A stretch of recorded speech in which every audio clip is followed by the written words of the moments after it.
जय हिंद स्टूडेंट्स, आप सबों के लिए जनरल एंड एनवायरमेंटल स्टडीज़ का वीडियो लेकर आया हूं। आप लोगों को पता ही होगा जो इस चैनल के माध्यम से आप लोगों के लिए लगातार ऑनर्स पेपर के सभी सब्जेक्ट का भी क्वेश्चंस बताया गया और एक्सप्लेन किया गया। और मैं उम्मीद करता हूं जो बहुत सारे क्वेश्चंस मिला था, मैंने जो आपको बताया बहुत हेल्प मिला होगा।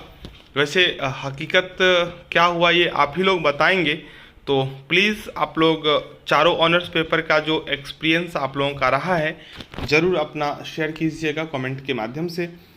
आप लोगों को बता दूं जो जनरल अभी जो एग्ज़ाम है आप लोगों का GES हम लोग जानते हैं, जनरल एंड इन्वायरमेंटल स्टडीज़, ठीक है। तो इसमें आपको दो पार्ट मिलेगा, पार्ट ए और पार्ट बी।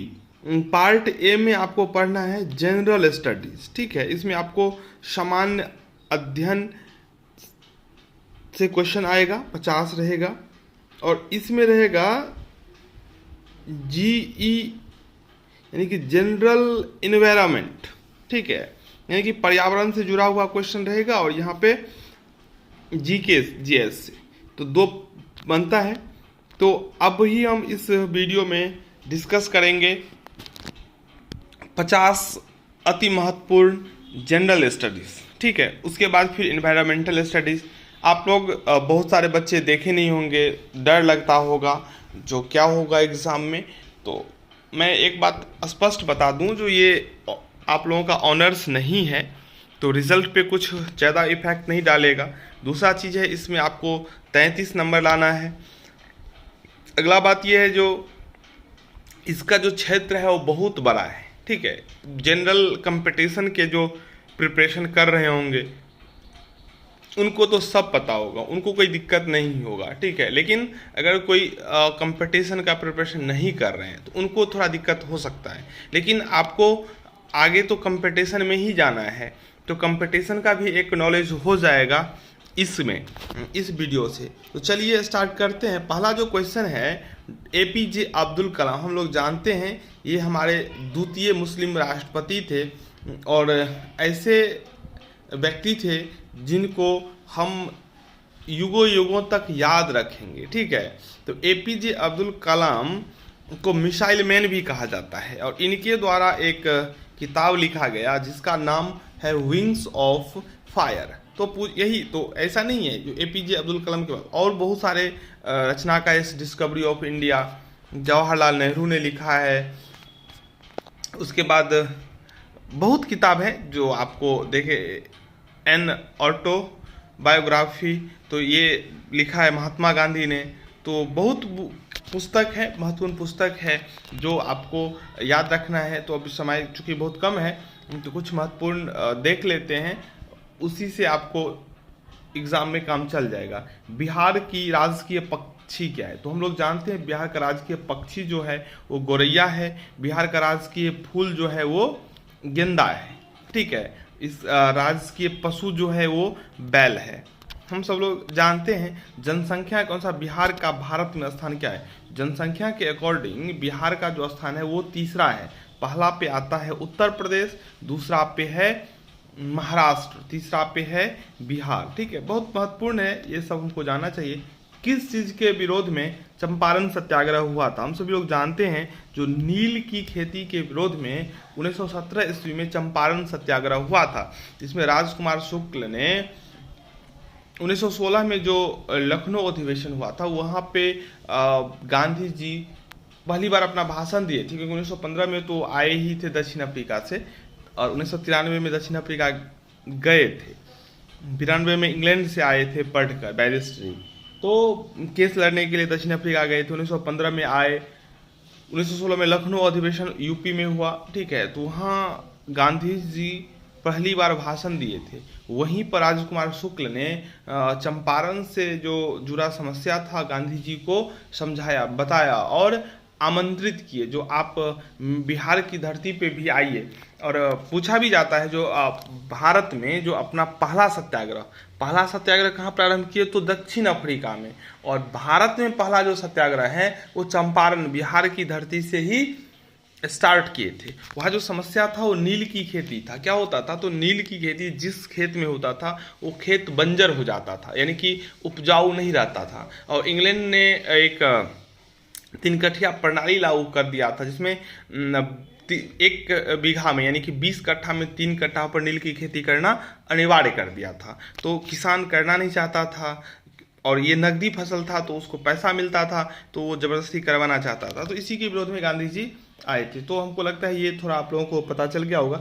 आगे भी अगर आप लोग कंपटीशन में जाएंगे तो आपको ज़रूरत पड़ेगा, ठीक है। अगर आप लोगों को लगे जो कंपटीशन का प्रिपरेशन किनको किनको करना है बताइएगा, तो फिर हम एक कंपटीशन का भी बैच स्टार्ट कर देंगे, ठीक है। चलिए अगला है, अंग महाजनपद की राजधानी कहाँ थी। अंग महाजनपद 16 महाजनपद थे, जिसमें अंग भी एक महत्वपूर्ण था। तो अंग का जो राजधानी था वो था चंपा। अगला है, भारत में आर्थिक सुधार कार्यक्रम डैश में प्रारंभ हुआ था। हम सब लोग जानते हैं 1991 में आर्थिक सुधार कार्यक्रम हुआ था, नई आर्थिक नीति लागू हुआ था। हम लोग कॉमर्स के स्टूडेंट से तो हम लोग जान ही रहे हैं। जुलाई 1991 में नई आर्थिक नीति घोषित हुई थी, जिसमें उदारीकरण, निजीकरण और वैश्वीकरण को शामिल किया गया था। भारत छोड़ो आंदोलन 1942 में प्रारंभ हुआ था। हम सभी लोग जानते हैं जो भारत 1947 में आज़ाद हुआ, उससे जो पहले एक महत्वपूर्ण गांधी जी के द्वारा आंदोलन चलाए गए, भारत छोड़ो आंदोलन, असहयोग आंदोलन,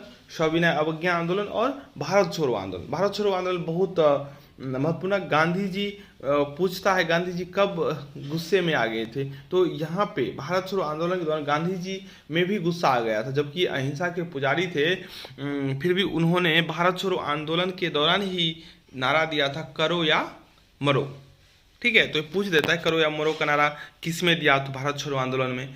कब दिया, तो 1942 में, ठीक है। अगला है, भारत के रक्षा मंत्री कौन है। तो ये करंट अफेयर्स से है, राजनाथ सिंह अभी वर्तमान में रक्षा मंत्री। आगे, उत्तर प्रदेश के मुख्यमंत्री, हमको लगता है जो एक बच्चा को याद होगा बाबा के बारे में, बाबा बुलडोजर योगी आदित्यनाथ, ठीक है। चलिए आगे है, वेद कितने हैं। तुम सभी लोग जानते हैं वेद की संख्या 4 है, ठीक है। अगला है गरबा। ये गरबा देखिए, गरबा डांस है गुजरात का, ये बहुत बार पूछा गया है, और सभी राज्य का जो है नृत्य होता है, वो आपको कंपटीशन के लिए भी याद रखना है। अगला है, मध्य प्रदेश की राजधानी।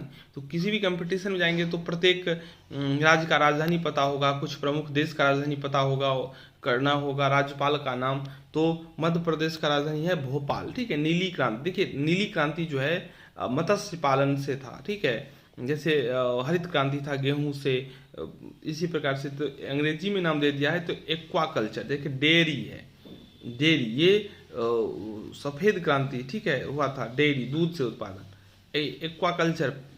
इनमें से कौन सा राज्य का आवश्यक, देखो यहाँ पे राज्य के लिए कौन कौन आवश्यक, जनसंख्या राज्य के लिए आवश्यक है, संप्रभुता भी राज्य के लिए आवश्यक है, राजनीतिक दल नहीं होता है, ठीक है। यहाँ पे क्षेत्र भी होता है, तो भूभाग और क्षेत्र, यहाँ पे थोड़ा कन्फ्यूजन वाला बात है, भूभाग और लोकतंत्र दोनों होता है, ठीक है। क्षेत्र आता ही है, क्षेत्र भी जरूरी होता है, क्षेत्र भूभाग से जुड़ा हुआ हो गया, तो इसमें लोकतंत्र भी जरूरी है, थोड़ा कन्फ्यूजन है। आगे है, भारतीय संविधान डैश देश की संवैधानिक प्रणाली का निकटता से अनुसरण करता है। तो इसका हो जाएगा यूके, यूनाइटेड किंगडम, इंग्लैंड। अगला है, डैश राज्य में आपात स्थिति की घोषणा कर सकता है, यानी कि राज्य में आपात की स्थिति की घोषणा कौन करता है। तो राज्य में आपात की स्थिति का घोषणा जो है वो राज्यपाल करता है, ये समझ लीजिए, ये नाम याद रखें, राज्यपाल आपात की स्थिति का घोषणा करता है, ठीक है, लेकिन राष्ट्रपति से सलाह लेकर। अगला है, वर्ष के अंतराल के बाद राज्यसभा के 1/3 सदस्य सेवा मुक्त कर दिए जाते हैं। तो राज्यसभा के जो सदस्य होते हैं उनका चयन होता है 6 वर्ष के लिए, ये सब बात समझिए। किसी का चयन होता है कितने साल के लिए, 6 साल के लिए, लेकिन प्रत्येक 2 साल पर 1/3 जो होते हैं वो सेवा मुक्त हो जाते हैं, कि रिटायर हो जाते हैं। तो इसका आंसर हो जाएगा ऑप्शन ख। चलिए 19वां प्रश्न है, डैश राज्य का लोकसभा में अधिकतम प्रतिनिधित्व है। तो उत्तर प्रदेश, देखिए उत्तर प्रदेश का जो है लोकसभा में अधिकतम प्रतिनिधित्व है। हम सभी जानते हैं अभी लोकसभा का चुनाव होने वाला है, तो यूपी में 80 लोकसभा सीट, यानी कि 80 सांसद अकेले कहाँ से चुने जाते हैं, यूपी से, ठीक है, उत्तर प्रदेश। अगला है बिहार का कितना है, अगर आप लोगों को पता है तो आप लोग कमेंट करके बताइएगा। राज्यसभा के डैश सदस्य भारत के राष्ट्रपति और नामित किए जा सकते हैं। तो राष्ट्रपति के द्वारा अलग अलग क्षेत्रों से 12 व्यक्ति को, जैसे आप लोगों को पता होगा रेखा, सचिन तेंदुलकर, ये सब बने थे राज्यसभा सांसद, तो मनोनीत थे ये राष्ट्रपति के द्वारा। अगला है डैश की स्थिति मौलिक अधिकार को निलंबित किया जा सकता है। तो राष्ट्रीय आपात जब होता है ना, तब मौलिक अधिकार को निलंबित किया जा सकता है। अगला है 22वां 14 प्रमुख बैंकों का डैश में राष्ट्रीयकरण किया गया। हम लोग जानते हैं, पार्ट 2 में पढ़े होंगे, 1969 में 14 बैंकों का राष्ट्रीयकरण हुआ था। आज़ाद हिंद फौज के संस्थापक थे सुभाष चंद्र बोस। अगला है बंगाल से बिहार को पृथक कराने में सच्चिदानंद सिन्हा का महत्वपूर्ण योगदान था। अगला है वीर कुंवर सिंह विश्वविद्यालय। तो कुंवर सिंह आरा से थे, तो आरा में ही होना चाहिए। द्रोणाचार्य पुरस्कार का संबंध जो है खेल से है, ठीक है। अर्जुन पुरस्कार भी खेल से ही संबंधित है। ध्वनि की तीव्रता की मापन डेसिबल में होता है। नालंदा जिला का मुख्यालय है बिहार शरीफ में। नालंदा जिला का मुख्यालय कहाँ पे है, बिहार शरीफ में। अगला संजय गांधी जैविक उद्यान, हम लोग गए भी होंगे, पटना में है। लोकनायक के नाम से जाने जाते हैं, तो लोकनायक के नाम से जाने जाते हैं कौन, जयप्रकाश नारायण। डैश भारत के केंद्रीय बैंक है, बैंकों का बैंक भारतीय रिजर्व बैंक, पार्ट 2 में हम पढ़ाए थे, ठीक है। चलिए अगला है कीर्ति लता के रचनाकार कौन है, तो कीर्ति लता के रचनाकार हैं विद्यापति। अगला है भारत डैश अर्थव्यवस्था के उदाहरण है, तो भारत जो है मिश्रित अर्थव्यवस्था का उदाहरण। अगला है राष्ट्रीय विज्ञान दिवस, देखिए डेट से पूछा है, तो 28 फरवरी को राष्ट्रीय विज्ञान दिवस होता है। अगला है ब्रह्म समाज के संस्थापक कौन थे, तो ब्रह्म समाज के संस्थापक थे राजा राम मोहन राय, 1928 में। अगला है साइना नेहवाल, एक हम सबको पता होना चाहिए बैडमिंटन के खिलाड़ी है। आगे है जीवन के मूलभूत इकाई है, तो जीवन के मूलभूत इकाई है कोशिका, ठीक है, बायोलॉजी से है कोशिका। आप लोगों को अच्छा लगे तो लाइक शेयर जरूर कीजिएगा, ठीक है। साइंस वाले स्टूडेंट्स के लिए भी काफ़ी हेल्पफुल रहने वाला है, क्योंकि एक ही क्वेश्चन रहता है। अगला है यूनियन कार्बाइड दुर्घटना, ये भारत में हुआ था भोपाल में, ठीक है, भोपाल गैस त्रासदी आप लोग 1984 में हुआ था। अगला है भारत में मतदाता की न्यूनतम, हम लोग जानते हैं 18 वर्ष की आयु आप सभी लोगों को मतदाता होना चाहिए, और इस बार आप लोग शायद पहली बार वोट करेंगे, ठीक है, शायद या कन्फर्म ही आप लोग पहली बार वोट करेंगे। तो कितने लोग वोट करने के लिए उत्सुक हैं, अपना मत दीजिएगा।